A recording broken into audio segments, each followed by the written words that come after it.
They're going to bring online their meta intelligent web, their meta system. And they are going to activate within those who are tied into that system as they get deeper and deeper into the immersion, a way for them to actually begin to communicate with that person inside that reality where they don't even understand the difference between dreaming and awake. And what does that to you often is virtual reality and augmented reality. Now, I do have some solutions at the end of this. I'm not saying virtual reality and augmented reality are the devil. I'm not in that space and time to where I see any of this stuff as actually being a weapon against me, but also more as an opportunity to continue to bring people out of the fake matrix. So I don't doubt that 20 or 30 years in the future, we may be jacked in, extracting folks from the matrix for real, because they've gotten immersed so deeply into VR, AR, and what it will look like then when the entire mainframe or neural network will be totally immersible to what frequency of wavelength their consciousness is on. But make no mistake, this is a lower vibratory frequency. And so anyone coming to get you would literally be subjecting themselves to going into a lower vibratory field to try to get you out of the situation. They are literally dragging people down to hell. And as you can see, they've never delayed in doing it, because we're on the day right now where they do it the most, and folks be out there dressing like vampires and all types of stuff. And it's just like, what are you doing to your consciousness? Like, who are you? Is this you for real? Why play around with this? This is the type of network in which they would deploy in order to immerse human beings deeper into a dream in order to begin to extract the holiest of holies from them, which is basically their minds. The last sovereign thing that you have. If you lose your mind, you lose it. You ever seen somebody that lost their mind? So, just to be very clear here then, this system is being designed to communicate down the same channels of the mind. So let's look how the system was put together, and let's look very briefly at how there was a prediction of the system. And we actually talked about this, and it was about how I talked about Ready Player One. It's a movie. And in this movie, Ready Player One, the world has gone through economic cataclysm and is basically been obliterated. And everybody is staying in what's called the stacks, which looks pretty much like Brazil in the poor areas where the houses are stacked on top of each other. And the only thing that people have that is entertaining is this ability to immerse themselves into this virtual reality, because in the regular reality, everything is already destroyed and everyone's sunk into poverty. But they all have these headsets that allow them to be immersed into this metaverse. That is the term, a metaverse. And as you've seen, this whole culmination of this thing with Facebook started with Zuckerberg saying he was now fully invested billions of dollars. I think it was 30 billion or something like that into the metaverse, which is basically a world within a world, a universe within a universe that seems to try to define even what the universe is. See, when something is a meta, it's trying to define what it actually is. So it's very important to remember all of this and to know these things, because when it starts unfolding, we were already talking about this. I told everyone, I said, look, within the next 10 years, Nike is going to be in VR. And you're going to go into the Nike store in VR. The person that is going to serve you is also going to be in VR. They're going to see you come into the virtual store, and they're going to begin to let you try on shoes virtually. And everything will be so entertaining, because even Snoop Dogg will be in the store at the same time. and you will be able to see his interactive character. And this will be so immersive, it will basically become the jobs of the future. People looked at me like I was silly. They were like, man, this dude, I go with him sometimes, but sometimes he's just off. And as I said, this was before the pandemic. This was before the certificate of vaccination identification. That was not really about the sickness, but more about getting everybody tagged to get duplicates out of the system, to bring in CDBC, to use the block, to chain. So those that are not ghost in the machine, accolades of the flux, like the old movie Hackers, those who don't know how to move through the framework. What was that, like Johnny Mnemonic? Like the Matrix, those who don't know how to move invisible through the framework are trapped in the net of the framework of transparency. This is pushing transparency versus privacy. See, transparency is opposite to privacy.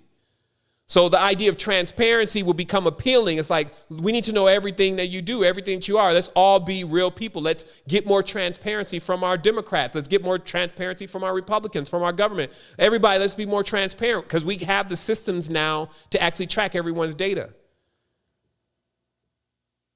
But the privacy is sovereignty. You see what I mean? So, Ready Player One, when the movie came out, I did see the flick. I got it from those old pirates. And when I was done with the movie, I was like, why would Steven Spielberg make something like this? Why would he come literally out of retirement and make a movie that is not even really like how he produces? So I dug for some interviews. And I came across one interview, and I talked about this years ago. In the interview, Steven Spielberg says, they ask him, so what motivated you to create Ready Player One? And he said, because I feel strongly that within 10 years, this is what the world is going to look like. And of course, you know, that seems so far-fetched that everyone would be at home. How can everybody be at home? Why would everybody have a job at home? We like going to the parks. We go to the mall. We go to the club. What could happen to the world where all of a sudden it's like now everybody is really at home? Now, if you ask that same question, it's very easy to answer, but 10 years ago, it wasn't. So again, we're just keeping files here. We got a file. It's called Steven Spielberg and all the movies he ever made, everything that he ever said, because we already track that him and George Lucas seem to be in the know. Star Trek or Star Wars looks more like Africa to me, especially when you get a real zoom into all the tribes in Africa. So we realize that, you know what, something's being driven here. Like Dune is nothing but the Christ myth again. Quetzalcoatl Haderach. They even tell you the Jesuits are responsible for Christ, the Bene Jesuit. And everybody loves it. Yeah, like they love Hollywood. They love Hollywood. They love Halloween. They love everything hollow, everything empty. You know, but we're regenerative. We're full. We're abundant. We're not dead, empty, vacant phantoms. Like I told humanity, in that ocean, there's other life forms. They're vast intellect. Entire kingdoms. We cracked last week in Tri-Vibes. You missed it if you wasn't there. We cracked mermaids and mermen to show through history, even with the ancestors, this is not a joke. There are real beings that live in there, and they are vast. They own the whole spectrum. And just the depth of that awareness literally lets you understand why they call it fathoms. Those are phantoms. So in the deeper you go into the netherworld, it's like going deeper and deeper into your consciousness. And if you ever plugged into an ancient mainframe and downloaded everything's data and everything that it did, you know, trying to hold your mind and your consciousness together, and you're still doing the good and bad thing, you still don't like certain colors, your consciousness will be stripped. And this is why there's a warning here about now as the consciousness is going to be open. It's just like if you turn on Netflix, like, so let's say, for instance, you got your child sitting there and you turn on the Netflix before you switch it to the kid's side. And those images that come up right away to some of the new horror movies and things are going to scar that child for life. There are things that I saw when I was younger I never forgot. I never forgot those. I never forgot Freddy Krueger coming down the hallway like this, scratching on the walls. It was so demonic for me. It etched my brain. I remember sitting in the room that night and just like so terrified. And then, of course, the older kids was playing. They was under the bed. And you know what I mean? So this is, but this is how the embedding is beginning. And this is how the scarring happens. And then from there, it leaves a direct interface to you through the ether. And I'm just saying that while we may have underestimated the computers and the wavelengths and the frequencies, the 5Gs, the 3Gs, and all this kind of stuff, it should have not been estimated. Just because you cannot hear it does not mean it's not there. Just because you cannot see it. The most powerful things in the universe are invisible. Air is one of them. You seem to need it right now. And it's invisible.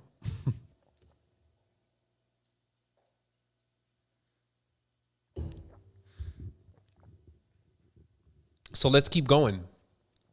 So Steven Spielberg said, hey, this is, I don't think it's going to really look. And I'm just going to kind of cash in right now and, come off with this concept that seems like it's just an idea. But since we have the book of the future, because it's actually written, see, the book of the future is only an algorithm. Simple, strong AI right now, like a Palantir system, can read 3 days into the future, says the Pentagon. Pentagon says, hey, if we do anything that seems to be odd to everyone, just trust that we saw something happening 3 days in the future.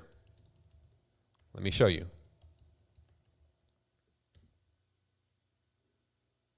It was just what we said.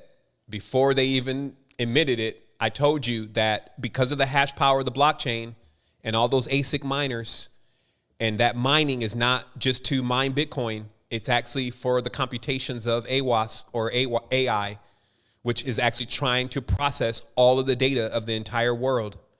It is trying to crack the mainframe. The Pentagon is using AI to predict events days in the future. July the 13th, 2021. We talked about it 3 years before that. It's all a process. It's all a procedure. And when you know what's going to happen, you're able to prepare yourself for what's to come and actually position yourself and your family properly. This is serious stuff now.